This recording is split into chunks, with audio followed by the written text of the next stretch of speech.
ಗೋಕಾಕದ ಆರ್ಯದೇವ ಮಹಾಲಕ್ಷ್ಮೀ ದೇವಿಯ ಪಾದಕ್ಕೆ ವಂದಿಸುತ್ತಾ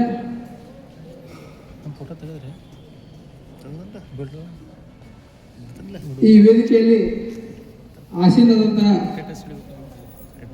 ನಮ್ಮ ಬೆಳಗಾವಿ ಜಿಲ್ಲಾ ಸಹಕಾರಿ ಇಲಾಖೆ ಅಧಿಕಾರಿಗಳು ಶ್ರೀಯುತ ರವಿ ಪಾಟೀಲ್ ಅವರು,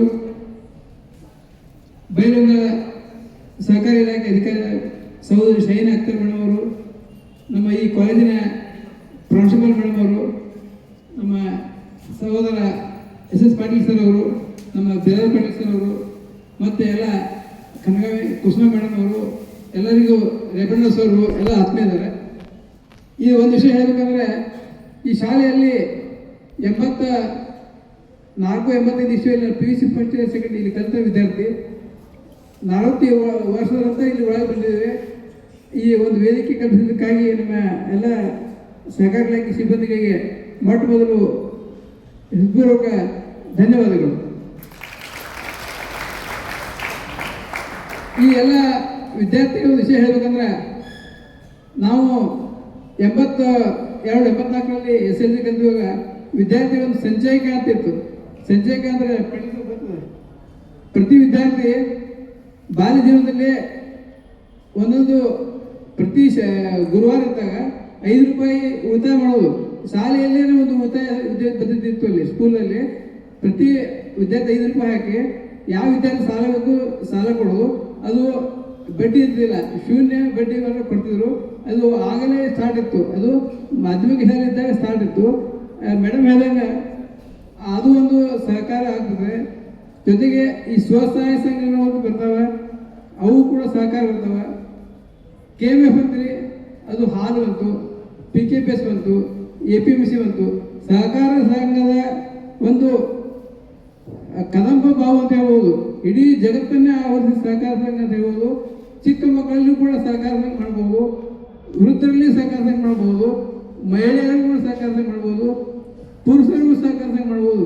ಯಾವ ರೀತಿ ನೀವು ಉಪಯೋಗ ಮಾಡ್ತಾ ಆ ರೀತಿ ಸಹಕಾರ ಸಂಘ ನಿಮಗೆ ಒಂದು ಅವಕಾಶ ಕೊಡ್ತದೆ. ಆದರೆ ಸರ್ಕಾರ ಅವಕಾಶ ಕೊಟ್ಟರೆ ಅದು ಸಹಕಾರ ಇರಬೇಕು. ಆ ಸಹಕಾರದಲ್ಲಿ ಈಗ ನಾವು ಹೆಂಗೆ ಸಕ್ಕರೆ ಹಚ್ಚಿದ್ರೆ ಶುಗರ್ ಅಂತ ಹೇಳಿದ್ವಿ, ಆ ಸಹಕಾರ ರಂಗದಲ್ಲಿ ಪ್ರತಿಯೊಬ್ಬರು ಸಹಕಾರ ಒಂದು ಲೆವೆಲ್ ಇರಬೇಕು. ಆ ಸಹಕಾರ ಮಿತಿ ಮೇಲೆ ಅಸಹಕಾರ ಆತಂದ್ರೆ ಈ ಸಹಕಾರ ತತ್ವಕ್ಕೆ ಮಾರಕ ಆಗ್ತದೆ. ಅದಕ್ಕಾಗಿ ಈ ಚಿಕ್ಕ ಮಕ್ಕಳಲ್ಲಿ ನಾವು ಹೇಳೋದ್ರ ಪ್ರತಿಯೊಬ್ಬರು ಪ್ರಾಮಾಣಿಕತೆಯಿಂದ ಸಹಕಾರ ಜೀವನವನ್ನು ಪ್ರತಿಯೊಬ್ಬರ ಒಂದು ಭಾವನೆಯನ್ನು ಅರಿತು ಯಾರಿಗೆ ಒಂದು ಕೆಳಕು ಮಾಡದೆ ನಿಷ್ಕಲ್ಮಶದಿಂದ ಸಹಕಾರ ಕ್ಷೇತ್ರಕ್ಕೆ ಕೆಲಸ ಮಾಡಿದರೆ ನೀವೆಲ್ಲರೂ ಸಹಕಾರಿ ರತ್ನ ಆಗ್ತೀವಿ. ಈಗ SS ಪಾಟೀಲ್ ಅವರು ಸಹಕಾರ ಸ್ಥಾಪನೆ ಮಾಡಿದಂಥವರು ದೇಶಕ್ಕೆ ಮಾದರಿಯಾಗಿದ್ದಾರೆ. ಆ ರೀತಿಯಾಗಿ ಬಾಲ್ಯದಲ್ಲಿಯೇ ಕೂಡ ತಾವು ಚಿಕ್ಕ ವಯಸ್ಸಿನಲ್ಲಿಯೇ ಒಂದೊಂದು ಸಹಕಾರ ರಂಗದಲ್ಲಿ ಹೆಜ್ಜೆ ಇಟ್ಟು ಹೋದರೆ ದೇಶಕ್ಕೆ ನಮ್ಮ ಸರ್ಕಾರಕ್ಕೆ ಒಂದು ಅಮೂಲ್ಯ ಸಹಾಯ ಸಲ್ಲಿಸಲಿಕ್ಕೆ ಆಗ್ತದೆ.